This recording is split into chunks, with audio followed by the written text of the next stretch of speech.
hàng ta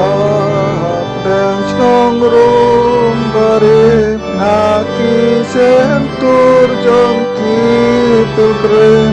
awan kelen naka pertai kakiu kahjeng kerpadu play ya dayuku ya dayuku ya dayuku upamaku kaceng duai kapriang sadom maka sawa sadu kisnang aban dadap kasun baro da kacing ruai kacing yaro ya dayupu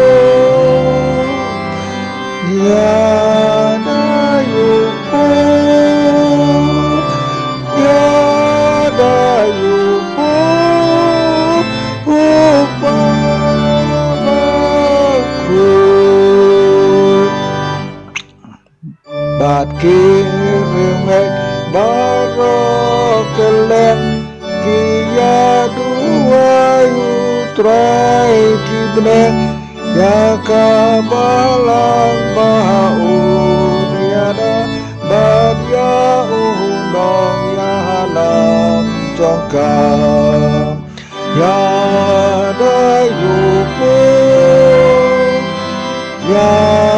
dayupu ya dayupu upamaku hanta hapdang senang rum barin naki sentur jangki pilkerim awan keleng naka pertai kakiu kahjeng kerpadu play ya dayupu ya dayupu ya dayupu upamaku kaceng duai kapriang sadom maka sawa sadu kisnam aban dadap kasun baro da kacing ruai kacing yaro ya dayupu ya dayupu ya dayupu upamaku bát kirimeng baro